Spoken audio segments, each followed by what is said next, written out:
তো আমি ঝিলিক। তো আজকে ব্লগটা এখান থেকে শুরু করলাম। এই যে উজি আর আমি, আর এই যে বৃষ্টি পড়ছে দেখতেই পাচ্ছ, কিছু গাড়ি ঘোড়া দেখে। বেশিক্ষণ ব্লগ করতে পারবো না, কারণ যা পরিস্থিতি এইদিকে, তো রাস্তায় দেখে শুনে হাঁটতে হবে। তো আজকে চেক আপ আছে, শিয়ালদাতে যাব, আর হয়তো দুবার যেতে হতে পারে, তারপর আর যেতে লাগবে না। দেখে দেখে আজকে এই সময় বৃষ্টি নেমেছে, কালকে এই সময় বৃষ্টি ছিল না।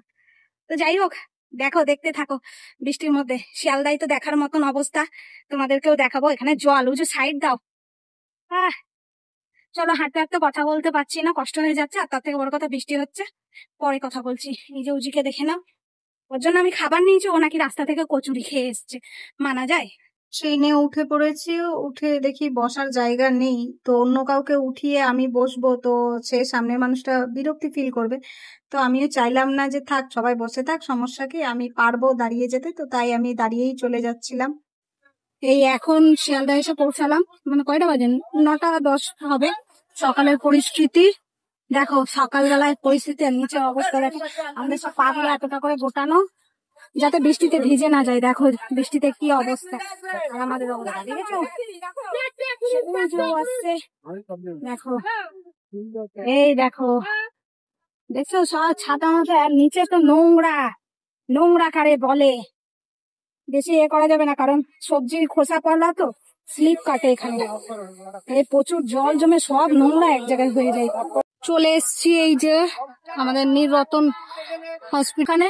তো এই ফার্স্ট গেটটা দিয়ে যাব না, ওই সামনে দিয়ে যাব। প্রচুর বৃষ্টি হচ্ছে, প্রচুর জ্যাম। বুঝতে পেরেছো? রাস্তাঘাট একদম মানে ছেঁড়া বেড়া হয়ে গেছে, এখন দেখার মতন। আর আমাদের অবস্থা তো আরোই খারাপ। হ্যাঁ, ভিজে গেছি অনেকটা বেশি। সবাই এই যে খাওয়া দাওয়া করছে, ওই দেখো, বুঝেছো?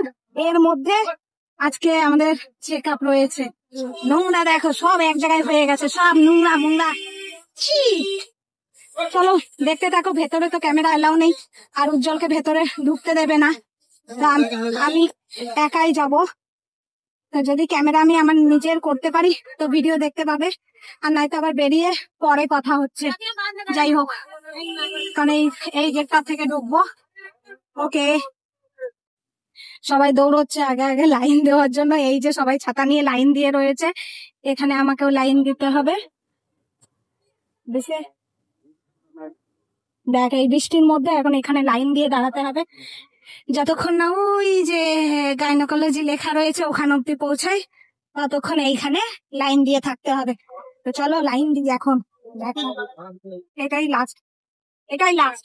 এখানে লাইন দাঁড়িয়েছে, উজ্জ্বল এখন দাঁড়াতে পারবে। এই যে ওকেও দেখা যাচ্ছে, ও এখন হসপিটালের ভেতরে ক্যামেরা অ্যালাউ নেই, তো সেই কারণে আমি এইভাবে ক্যামেরাটা ধরেছিলাম যাতে শুধু আমার মুখটুকুই দেখা যায়।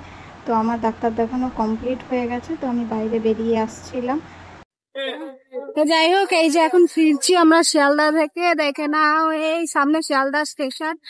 হ্যাঁ, এই যে দেখে নাও, পুরো অবস্থা খারাপ, নোংরা। মানে স্নান করে ওই যে আজকে তাড়াতাড়ি হয়ে গেছে, 11টা বাজে, 9টায় এসেছিলাম, 2 ঘন্টার মধ্যে হয়ে গেছে। যেতে আধা ঘন্টা মতন, বাড়ি যেতে সময় লাগবে, তাড়াতাড়ি পৌঁছে যাব। তবে যাই হোক, যাই তাড়াতাড়ি ট্রেন ধরতে হবে। ট্রেনে উঠে পড়েছি, কারণ মা রান্না করে রেখেছিল, আর খুব খিদে পেয়ে গেছিলো। 7টার সময় জাস্ট পাউরুটি খেয়ে বেরিয়েছিলাম, তো তাই বাড়ি যাওয়ার তাড়া হয়ে গেছিলো। তো উজির সাথে কথা বলতে বলতে আমরা ট্রেনে করে আসছিলাম। বাড়ি চলে এসেছি, অনেকটা কষ্ট হয়ে গেছে। মা বলেছিলাম রান্নাতে, কারণ ভেবেছিলাম হয়তো লেট হবে, তো তাড়াতাড়ি হয়ে গেছে। তো খিদে পেয়ে গেছিল, ওই বাড়ি থেকে খেয়ে টেয়ে ওই যে চলে এসেছি। তো এখন আর মানে ভিডিও করব না, কারণ কষ্ট হয়ে গেছে। অতদূর গেছি, পুরো দাঁড়িয়ে দাঁড়িয়ে শিয়ালদা গিয়েছি, আসার সময় বসেছি, কিন্তু ওখানে গিয়েও লাইন টাইন বিভিন্ন রকম দিতে হয়। তো সেই জন্য এখন কষ্ট হয়ে গেছে, এখন এবার একটু রেস্ট নেবো। তো দেখা হবে আবার নতুন কোনো ব্লগে। আজকের মতন এখানেই ব্লগটা শেষ করলাম। বাই।